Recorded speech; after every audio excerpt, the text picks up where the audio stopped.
Hey guys, welcome to another video of FB Insight. Today we're going to be talking about the game between Manchester United and Liverpool. This was a game that Liverpool really needed to make it into the top 4 for qualifying to the Champions League. For United, they probably secured the second place at this point, but it was a battle of pride. It is the Northwest Derby, so without further ado, let's get started with this game. So if you want to take a look at this board, the black team is represented by Manchester United and the white pieces are Liverpool.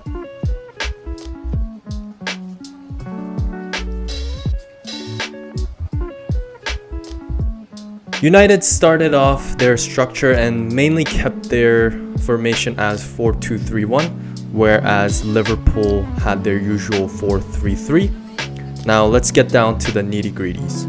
So start off with United's off the ball and Liverpool on the ball. Liverpool tried to play on the right side mostly, as you can see. What United did to try to press, the initial press came from Cavani. His role wasn't to try to win the ball, but to basically shepherd or lure Liverpool to play from their flanks. And you can already see that a lot of the United players are already stationed and shifted already, meaning when they try to pass the ball to Trent Alexander or Thiago Salah, they would try to close that gap, and that's where the pressing trigger happened. Now let's talk about United on the ball and Liverpool off the ball. So as you can see, so this would be actually Pogba and Fernandes. So Pogba will likely to move towards the middle, so he will tuck inside, where it would give either Fernandes chance to open wide and they would switch positions, or if Fernandes will get into the middle like this, then it will give Shaw also space to overlap. So Pogba going into the middle was a big thing for United. However, most of their chances actually came from the middle. So with Liverpool, when they were out of possession, especially the first 10 minutes or so, the line or the space between the forwards and the last line was pretty big.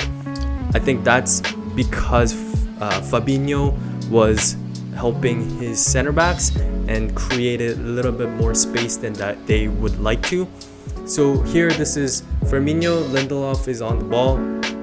You got Fred and McTominay, and you can see that because Firmino, his attention is divided between the two players. So you can see that it was easy for Lindelof to play McTominay. He can turn and find spaces to the other side. So a lot of United's attack actually came from the left side to the right side, and they would often look for the switches.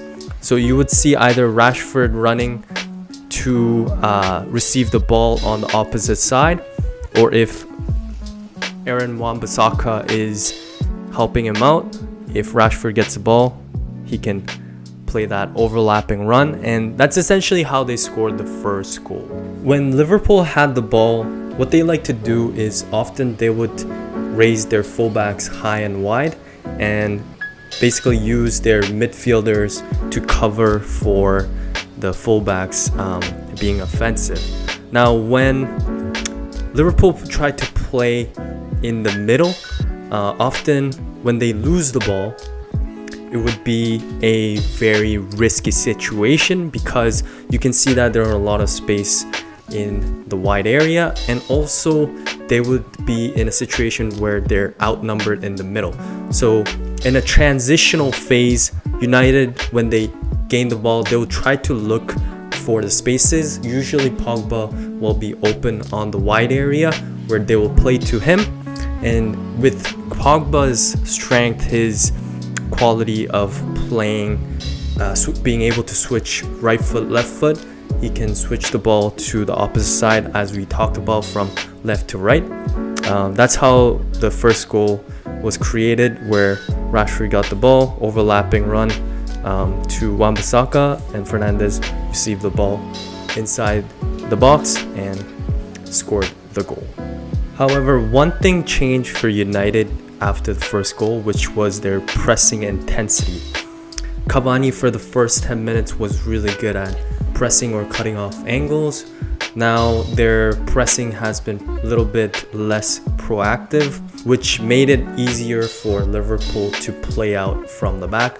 As you can see, Phillips is on the ball. He can pass the ball to Fabinho, and this is Pogba, and you can see that Pogba has basically 3v1 situation right here, and Fred couldn't really help him out because if he came out, Firmino would be a passing option for Fabinho. So Pogba was left alone because of the pressing intensity from United. So he would often drop back a lot to try to help out Shaw and give a lot of space to Trent.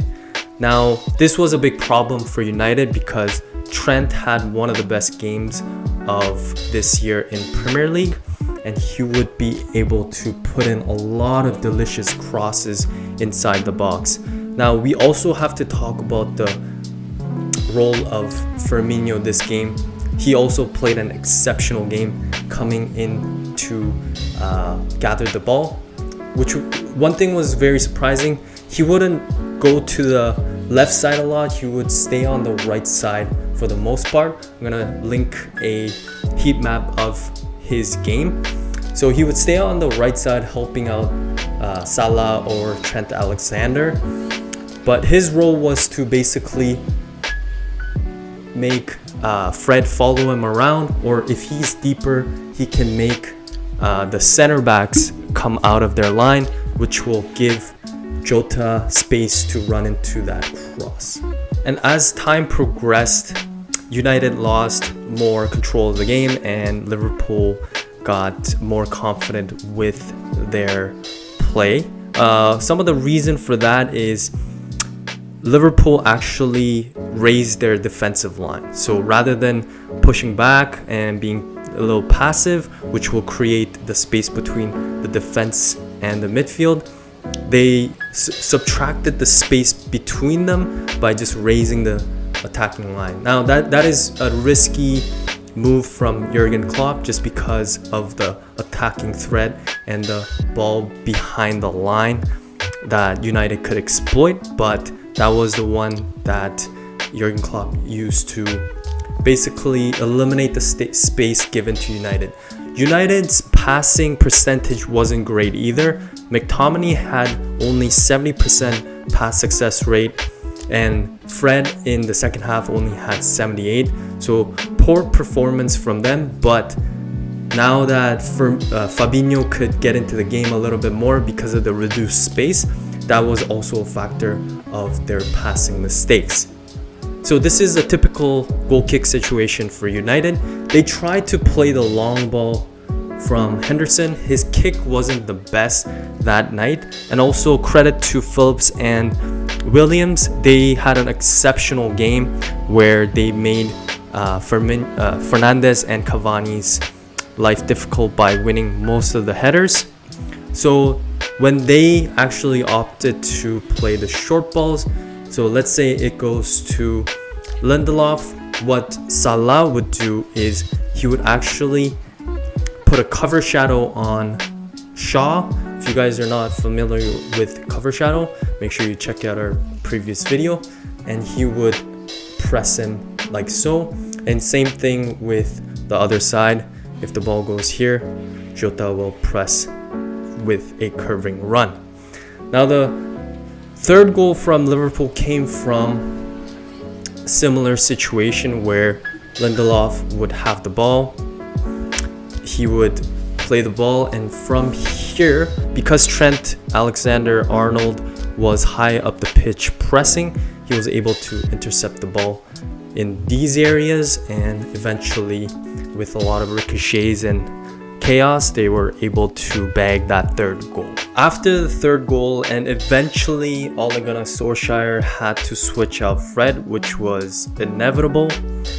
With the switch, Rashford moved to the left side, and Greenwood would take his space, and Pogba will drop to the center mid. This was a breath of fresh air for United. We're going to talk about United's second goal. Pogba would drop. With one touch, he turned and gave a long ball to Shaw, and this already opened up the playing field, and you can see that when they were able to switch the ball from one side to another cleanly, like how Pogba was able to do, they were able to exploit a lot of the space between the channels.